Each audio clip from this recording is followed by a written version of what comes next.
Hey, welcome back. Got some time to come down to the shop, work on a project, hit a little bit of a snag on the Diamond Arms shotgun.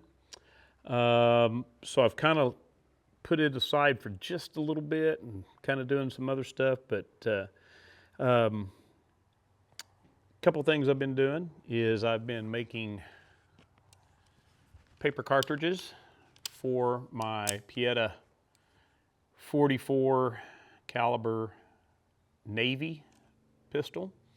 Saw a video on Instagram, a guy that really started watching some of his stuff. Mr. Spooky, I believe, is his name. He shoots a lot of black powder revolvers, and he was using this Guns of the West paper rolling kit. And so I thought, let's give that a shot. So I did. I've loaded up 2 cylinders worth today, and I've already shot them. And they're a little, there's a learning curve to it, but once you kind of get it figured out, it goes wonderfully. And I could see where, that would be something you do the night before you go out and shoot, and then loading then the paper cartridge in the revolver is a very simple thing. If I had a decent capper, it would be really simple. But I'm either going to have to get a snail-shaped capper, or I've been really trying to get a Polish capper like Mr. Spooky uses. But they no longer ship to the United States, or they're not, at least right now, and I think it's probably a victim of some of the tariffs that have been going on. So anyway, I'll show a little bit about how those are made, but I want to talk a little bit about the Diamond Arms project. This is where I'm at on the stock, and if you can kind of see down in there, I've got that hole drilled, and the way I drilled that is I've got the receiver just about perfectly fitted, and then I was able to insert a drill bit down through the receiver and start my pilot hole. I also have a line marked to show the course of where it was supposed to go. Problem being is 12 inches was the longest 1/8 inch drill bit that I could come up with. And I'd have to start from this end, and with the receiver cut out, I couldn't get my drill all the way. I couldn't get it all the way to it. So I had to then come up with a solution, of which what I did was I welded another 1/8 inch drill bit onto the end. It gave me enough length, and I didn't quite, if you can see, it didn't quite get it perfectly true. I had 75%. I was all but about 2 inches of getting through the end of the butt.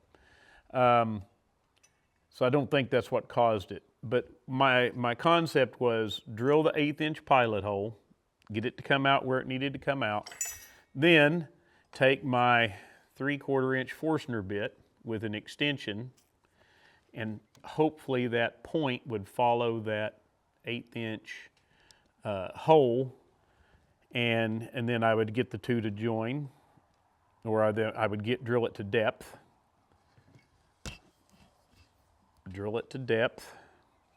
based on the length of the bolt.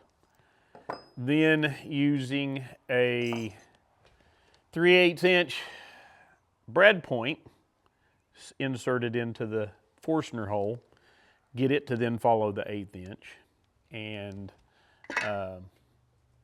hopefully it all come out. It didn't. It came out a little high, and so this hole goes in, and this one kind of comes high and goes down. Needless to say, the bolt won't pass into there. Now, it's all the way through, and I'll put the scope down in here and let you see that. But it won't work. So now I've got to try to figure out how to get this bottom hole, and I think I'm gonna, it was a little high, so I'm gonna have to start a little bit low and then go in at an angle and try to get it. You can see that my line, it came out here, and you can see that I'm high. So, anywho, so I've kind of put that aside, trying to problem solve exactly how I'm going to correct that. And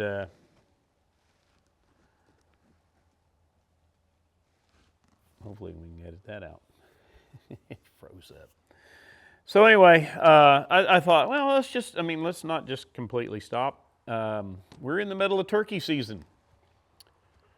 I have yet to go turkey hunting yet. I've had the grandson full time for the last 10 days, and that's about how long turkey season's been going. So I've been having to get him to school and et cetera. So haven't actually gone, but he and I did take a little walk out in the pasture. We heard some gobbling. We got back and we were absolutely covered up in ticks.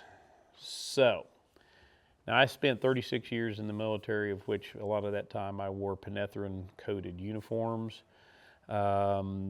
Took all those precautions, and I kind of told myself when I retired, I'm not using that stuff again. That's going to wind up being the Agent Orange of my era, or I was afraid it would.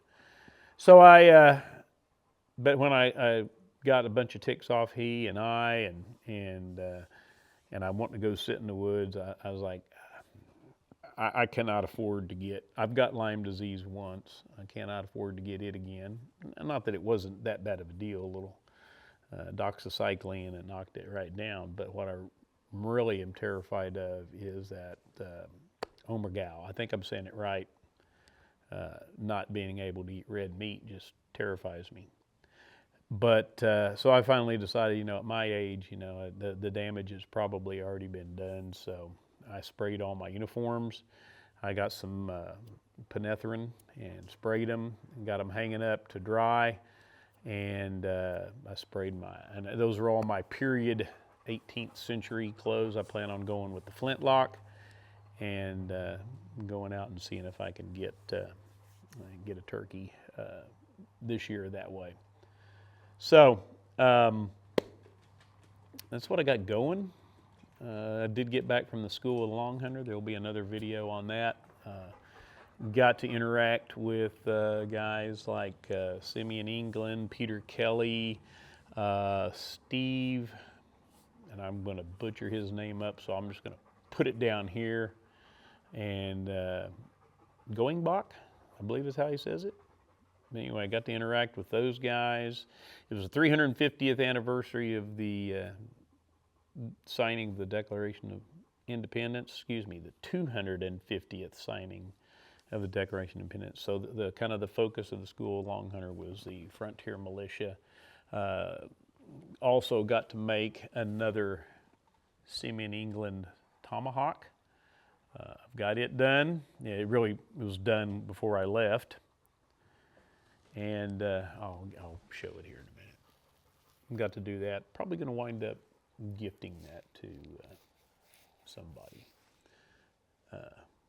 Or they'll get it eventually anyway, whether I gift it to them now or as it is bequeathed to them. But so I'm going to show you just a little bit about this Guns of the West kit. The Guns of the West kit.